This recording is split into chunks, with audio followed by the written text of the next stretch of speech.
Hallo Freunde des gepflegten Ladespaßes und herzlich willkommen bei Speicher elektrisiert, deinem Kanal rund um den Škoda Enyaq. Mein Name ist Matthias und in diesem Video knüpfen wir an das vorherige Video rund um die Benutzerprofile an. Wenn du das erste Video verpasst hast, findest du hier oben einen Link und natürlich auch unten in der Beschreibung. Guck dir das unbedingt an, denn das setzt ein bisschen die Grundlagen für das heutige Video. Im heutigen Video geht es darum, dass ich auf eure 3 am meisten genannten Probleme mit den Benutzerprofilen nochmal etwas detaillierter eingehen möchte. Auf geht's!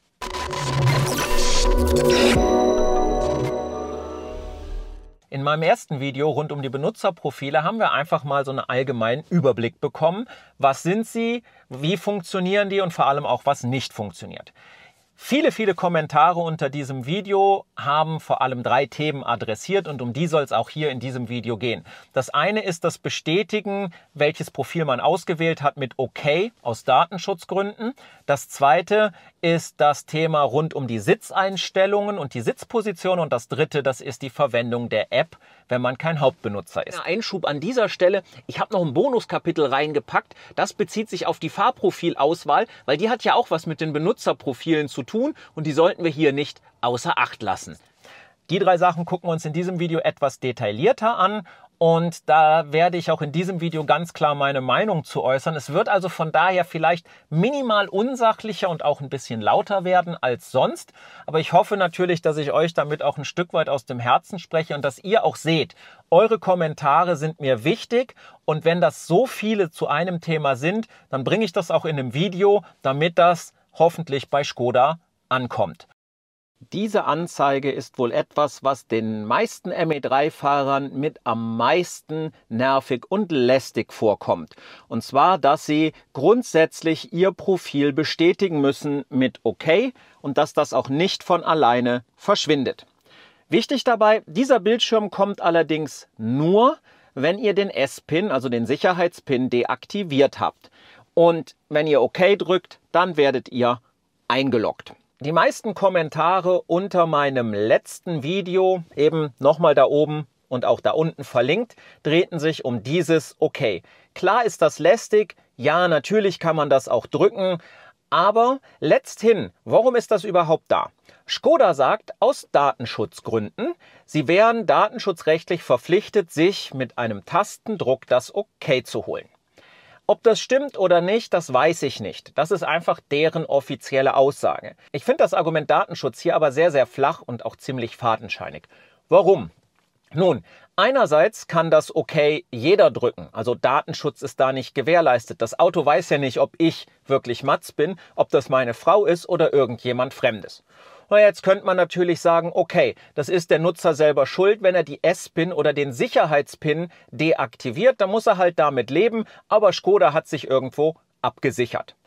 Nichtsdestotrotz ist auch dieses Argument für mich sehr schwach. Und warum?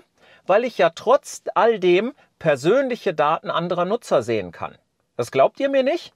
Naja, ihr habt es im letzten Video vielleicht schon gesehen. Ich kann euch das aber auch nochmal hier ganz deutlich zeigen. Und das führt diesen ganzen Datenschutzkram hier an dieser Stelle komplett ad absurdum. Zumindest aus meiner Sicht. Ihr seht, ich bin als Hauptbenutzer Mats angemeldet. Und das hier sind meine Vorschläge bei der Navigation. Gemeinhin so ziemlich auch viele meiner letzten Ziele. Wenn wir hier reingehen, gucken wir uns mal kurz die letzten Ziele in der Liste an. Und dann gucken wir hier nochmal in die Favoriten. Für mich wären das datenschutzwürdige Daten, denn das sagt ziemlich viel über mich aus. Und nun wechseln wir einfach mal den Benutzer und wenn Datenschutz seitens Škoda oder VW wirklich ernst genommen werden würde, dann dürften ja all diese Daten bei dem anderen Benutzer nicht mehr sichtbar sein. Und damit ihr auch seht, dass ich das nicht irgendwie simuliere, machen wir das live. Ich gehe auf andere Benutzer, ich wähle UPT1 aus. UPT1 hat einen S-Pin, darum kommt hier jetzt auch nicht die Frage mit dem OK. Ich gebe den mal kurz ein. Jetzt ist UPT1 angemeldet und prinzipiell, wenn Datenschutz ernst genommen werden würde, wären hier keine Eintragungen. Aber wir sehen, sämtliche Favoriten sind vorhanden. Alle letzten Ziele des Hauptbenutzers sieht auch UPT1.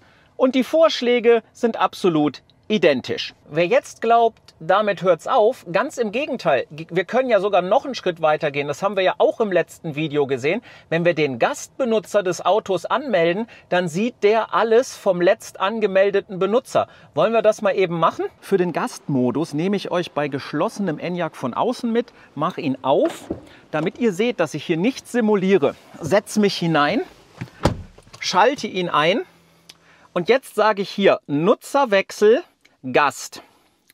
Da muss ich auch nichts bestätigen, kein Okay für irgendwelchen Datenschutz. Ich kann einfach sagen Online-Modus. Jetzt bin ich online und wenn ich jetzt hier in die Navigation gehe als Gastbenutzer, sehe ich alle Daten, alle Vorschläge, alle letzten Ziele, alle Favoriten des Hauptbenutzers. Also wenn das Datenschutz sein soll, ich zweifle daran, dass das so korrekt ist. Ich glaube, da könnte man auch einfach diese Okay-Bestätigung überspringen. Und Škoda könnte uns doch einfach die Möglichkeit hier bieten und sagen, entweder schütze ich mein Profil konsequent mit einem Sicherheitspin oder ich schalte das aus und dann brauche ich auch kein Okay mehr und gebe dann mit dem Ausschalten das dauerhafte Einverständnis, dass auch andere mein Profil nutzen können. Und dass das Ganze sowieso komplett inkonsequent ist, haben wir gerade gesehen. Also das Datenschutzargument zieht hier für mich überhaupt nicht. Kommen wir zum zweiten Thema, das wir etwas genauer angucken, die Sitzverstellung. Auch das wurde häufig kommentiert, dass das noch nicht so ganz rund ist und da gebe ich euch auch recht. Klar ist es schön, dass die Sitzposition bei elektrisch verstellbaren Sitzen auf dem Profil gespeichert wird. Aber das Problem entsteht, wenn die Nutzer unterschiedlich groß sind und die Größe stark variiert. Also beispielsweise der eine ist 1,95 m und der andere ist 1,55 m. Denn so ein Profil greift ja erst, wenn man eingestiegen ist und den Wagen eingeschaltet hat. Und dafür muss man auf dem Sitz sitzen. Und das führt dazu, dass man, je nachdem wie das eingestellt ist, auf einen viel zu engen Sitz einsteigen muss. Das Problem hatten wir vor der ME3 übrigens nicht. Vor der ME3 wurde die Sitzposition auf dem Schlüssel gespeichert. Und wenn der andere Benutzer des Fahrzeugs den anderen Schlüssel genommen hat, dann wurde schon beim Öffnen der Sitz in die passende Position gefahren. Das kann ich euch jetzt nicht mal mehr zeigen, denn VW CARIAD, das ist ja eigentlich der Softwarelieferant für den Škoda, Škoda selbst macht die Software ja gar nicht, hat das mit der ME3 komplett entfernt.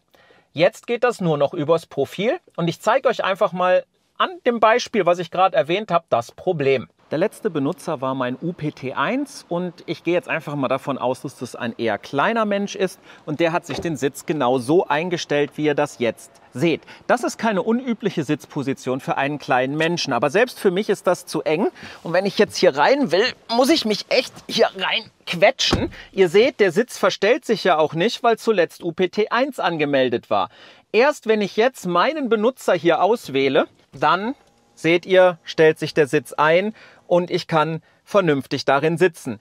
Wenn der Größenunterschied wirklich erheblich ist von zwei Nutzern, ist das echt ein Problem beim Einsteigen, weil dann bleibt nur da unten die manuelle Verstellung am Sitz oder das Drücken auf die entsprechende Speichertaste. Ihr habt es vielleicht gerade eben schon mitbekommen, eine kleine Erleichterung hat man mit der ME3 dafür eingebaut, damit das Problem nicht ganz so gravierend ist. Das wäre hier bei der Fahrzeugeinstellung im Innenbereich bei den Sitzen die Funktion Komforteinstieg. Beim Komforteinstieg fährt der Sitz ein Stück zurück, während man einsteigt und erst danach in die passende Position. Allerdings fährt er nicht immer bis ganz nach hinten zurück für den Easy Entry, sondern scheinbar in Abhängigkeit der letzten Sitzposition einfach ein paar Zentimeter. Und das kann auch schon einfach zu wenig sein, je nachdem wie groß der Unterschied ist. Aber falls ihr das nicht aktiviert habt, ist das vielleicht so eine erste etwas brauchbare Erleichterung für euch. Was ich hier allerdings wieder nicht verstehe, ist, wie kann man denn bitte die Lösung mit dem Schlüssel mit der ME3 einfach entfernen? Da hat doch jemand nicht mitgedacht. Warum denn nicht beides anbieten? Auf dem Profil gespeichert und auf dem Schlüssel gespeichert, damit der Sitz eben schon eingestellt wird, wenn ich das Fahrzeug öffne und nicht erst, wenn ich das Profil bestätigt habe. Viele andere Hersteller machen das doch genau so. Wo ist das Problem? Die Speicherung dann auf dem Profil wäre dann hilfreich, wenn ich in ein fremdes Fahrzeug einsteige, also in einen anderen Enyaq, wo ich die Daten nicht auf dem Schlüssel habe. Für alles andere habe ich doch 2 Schlüssel, denn meistens gibt es doch genau 2 Benutzer pro Fahrzeug. Wieso entfernt man das zugunsten dieser neuen Funktion? Ganz ehrlich, da hat doch niemand mal einen realen Test in der normalen Welt gemacht, sondern einfach gedacht, ach, das ist doch toll, dann sind wir den Schlüssel los und haben einfach alles in den Profilen, ohne weiter darüber nachzudenken. Der dritte Punkt betrifft die App. Auch das habe ich unter den Kommentaren lesen können und mittlerweile selbst recherchiert. Škoda sagt es selber, die MyŠkoda-App ist nur für den Hauptbenutzer verwendbar, für weitere Benutzer ist sie nicht verwendbar. Sie können sich darin nicht anmelden, respektive werden darin kein Fahrzeug finden. Ernsthaft? Warum dann bietet Škoda das bei dem Hinzufügen weiterer Benutzer hier in der Software überhaupt an? Denn ihr habt es doch gesehen, Video nochmal verlinkt. Ja, wenn ihr einen weiteren Benutzer hinzufügt, dann wird er doch von dem Registrierungsprozess dazu gedrängt, das Fahrzeug zu seiner App hinzuzufügen. Wenn das wirklich nicht gewollt ist, liebe Škoda, ja dann bietet es doch bitte nicht im Registrationsprozess an, sondern blendet dick und fett ein, die App ist für weitere Benutzer nicht verfügbar, dann kommen auch gar keine QR-Codes und nichts mehr und die ganze Verwirrung ist vorbei. Wobei, ich finde es schwach zu sagen, ein weiterer Benutzer kann die App nicht benutzen. Welche Argumente sprechen denn dafür? Der Datenschutz? Ja, ungefähr genauso wie schon beim Fall mit dem OK-Button. Denn wenn du als ein weiterer Benutzer zu einem Enyaq hinzugefügt bist, kannst du im Web doch jede Menge Daten über den Enyaq sehen. Ich bin jetzt hier auf der Škoda Connect Webseite und melde mich als UPT1 an. Wie ihr wisst, UPT1 ist mein Zweitbenutzer, das ist nicht der Hauptnutzer. Und sollte Datenschutz das Argument sein, warum weitere Benutzer nichts in der App sehen dürfen, dann ist das definitiv ein ganz schwaches Argument, denn hier auf der Website sehe ich als Nicht-Hauptnutzer alle Daten, die auch in der App sind. Ich ignoriere das mal mit dem Servicepartner. Ihr seht hier den Fahrzeugstatus bei der Batterie, Türen und Beleuchtung, den Fahrzeugzustandsbericht. Den kann ich übrigens sogar anklicken, ohne Hauptbenutzer zu sein und sogar herunterladen. Und ich kann sogar hier in die Lizenzen hineingehen, sehe die gesamten Lizenzen aus dem Fahrzeug, bis hin zu den Fahrzeugdetails, wo ich dann unter anderem auch die FIN und alles weitere sehen kann. Also von daher kann das nicht das Argument sein, weil dann dürfte das als Benutzer auch nicht funktionieren, dann müsste das auch gesperrt sein. Also Datenschutz kann nach dem, was wir gerade gesehen haben, ja wohl nicht das Argument sein.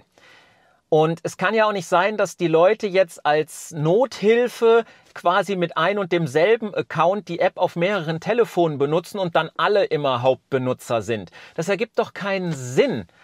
Zumal da geht ja auch relativ viel bei verloren, weil dann sind ja alle Einstellungen, die ich haben möchte, auch genau die gleichen, die meine Frau haben müsste. Und die möchte vielleicht andere Sachen da einstellen. Und auf der anderen Seite kann ich dann ja niemandem, dem ich nicht 100% vertraue, die App geben, weil er könnte den Hauptbenutzer ändern. Das kann es doch nicht sein. Die Lösung muss doch hier lauten, dass der Hauptbenutzer in der App weitere Benutzer die Benutzung der App erlaubt. Und dann auch genau sagt, was darf derjenige in der App machen. Und wem das jetzt zu kompliziert ist, ja, dann könnte man noch einen Schritt weiter gehen und einfach sagen, jeder weitere Benutzer bekommt entweder das Recht App nutzen, ja oder nein. Und dann kannst du in der App alles machen, außer den Hauptbenutzer wechseln. Das wäre doch eine super einfache Lösung. Denn es kann ja nicht sein, dass ich entweder Account-Sharing betreiben muss, damit meine Partnerin die App nutzt. Und es kann auch nicht sein, dass sie mich dann einfach irgendwann anruft und sagt, hey Schatz, schaltest du bitte mal die Klimaanlage im Enyaq an? Ich bin in einer halben Stunde zurück und ich hätte es gern warm. Das ist doch null, wirklich null durchdacht. Da muss man das dann einfach lassen. Ich weiß, viele haben gesagt, es gab ja vorher gar keine Benutzerprofile, jetzt gab es sie gratis per Software-Update, wir sollen froh sein. Ja, wenn sie funktionieren würden, wäre ich auch froh. Aber wenn man sowas abliefert, muss ich euch ganz ehrlich sagen, dann hätten sie vielleicht ihre Energie und ihre knappen Ressourcen lieber auf andere Probleme gelenkt. Und eben für mich ist das einfach nichts Halbes und nichts Ganzes mit der App. Gut, davon abgesehen, dass sie aufgrund von Serverproblemen oft gar nichts macht. Das Bonuskapitel bezieht sich auf die Fahrprofile hier unter der Taste Mode. Wenn ich darauf gehe, bekomme ich DCC mit Fahrprofilauswahl. Und wie wir ja wissen, wann immer ich den Enyaq starte, starten die Fahrprofile in Normal. Egal, was ich vorher ausgewählt habe.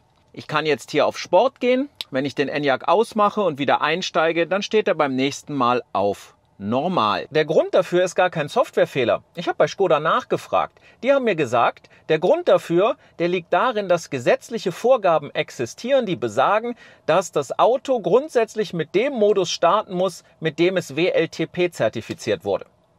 Das kann man jetzt glauben oder nicht. Interessant ist, dass bei anderen Herstellern und auch in anderen Elektroautos das überhaupt gar nicht der Fall ist. Da startet das Auto einfach mit dem letzten ausgewählten Modus. Begehen diese Hersteller deswegen jetzt irgendwie einen Gesetzesverstoß? Das kann ich mir persönlich eigentlich nicht vorstellen. Aber selbst wenn es wirklich diese gesetzliche Vorgabe gibt, dann könnte man es doch ganz einfach lösen. Beim Starten des Wagens ist der Modus Normal eingeschaltet und in dem Moment, wo man ein Benutzerprofil auswählt, wird der im Benutzerprofil zuletzt gespeicherte Modus aktiviert. Damit hätte man es doch auch erledigt. Warum wird das nicht auf meinem Profil gespeichert und aktiviert? Das ist wirklich lästig und darum glaube ich, dass die Mehrheit von uns einfach immer im Modus Normal fährt, weil sie einfach gar keine Lust hat, bei jedem Fahrtantritt das umzuschalten. Mein Fazit zu diesen 3 am meisten genannten und auch am meisten störenden Funktionen der Community: Die UX, also die User Experience, ist eine Katastrophe. Und ein besseres Wort gibt es dafür auch nicht. Das Ganze wirkt irgendwie auf mich, als hätte man das nie in der realen Welt mit realen Menschen getestet. Als würde das von Menschen entwickelt, die selber einfach überhaupt keinen Enyaq fahren. Oder keinen ID.4 oder keinen ID.3 und wie die ganzen Autos heißen. Denn wir alle wissen ja, die Software für die MEB-Plattform, die wird ja von VW bzw. von CARIAD gemacht. Ich glaube, es steht für Car IM Digital. Das ist die Softwarefirma von VW. Und Škoda wird kaum Einfluss selber darauf haben, was in dieser Software gemacht wird und was nicht. Und scheinbar wird da nicht wirklich MEB-Plattform gefahren, weil anders kann ich mir das nicht erklären. Anders baust du sowas doch nicht. Und mag ja sein, dass bei irgendwelchen Testverfahren, die sie haben, ohne jetzt zu tief in die Softwareentwicklung abzutauchen, alle Einzelfunktionen funktionieren.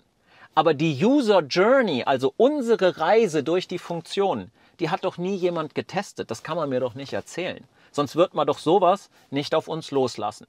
Und ja, ganz ehrlich, da muss verbessert werden. Und eben Škoda hier allein die Schuld zu geben, das greift wahrscheinlich bei weitem nicht weit genug. Und CARIAD, CARIAD wissen wir ja aus diversen Pressemitteilungen und Berichten, die haben ganz andere Probleme als ihre Software gerade. Ja, das klingt jetzt irgendwie seltsam, aber das ist so. Die haben das, was ich organisationsstrukturelle Probleme nenne.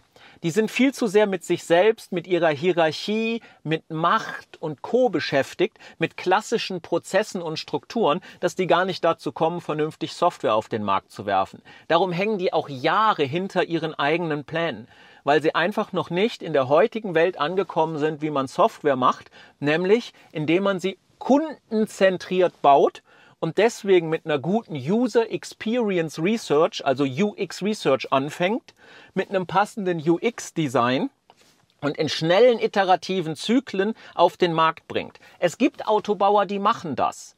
Ganz weit vorne ist Tesla, wo es sogar Beta-Programme gibt. Ja, warum denn nicht für die Autokunden, die wollen? Und für die, die das nicht wollen, die bekommen einfach die soliden Releases der Software.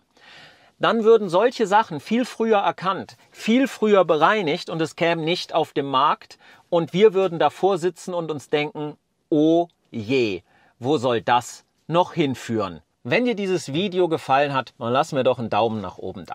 Auch wenn ich mitunter etwas weniger sachlich als sonst unterwegs war und auch ein bisschen lauter oder aufgeregter wurde. Aber mich nerven die 3 Sachen auch. Genauso wie ganz viele von euch. Und ich hoffe, damit euch auch ein bisschen aus dem Herzen gesprochen zu haben und euch auch zu zeigen, ich sorge dafür, dass Škoda das mitbekommt. Und zwar auf diesem Kanal, der nun mal einer der größten Enyaq-Kanäle ist, die aktuell da draußen sind und an dem Škoda auch nicht wirklich vorbeikommt. Lass mir bitte auch ein Abo da, falls du noch nicht abonniert hast, weil das hilft dem Kanal zu wachsen und noch weitere Enyaq-Fahrer zu erreichen. Schreib mir bitte unten in die Kommentare rein, ob es noch mehr Sachen gibt, die dich stören, was du über die 3 Punkte denkst und ob du glaubst, ob Škoda uns antwortet. Ja, und dann hoffe ich wirklich, dass wir uns im nächsten Video wiedersehen und bis dahin, bleib energiegeladen.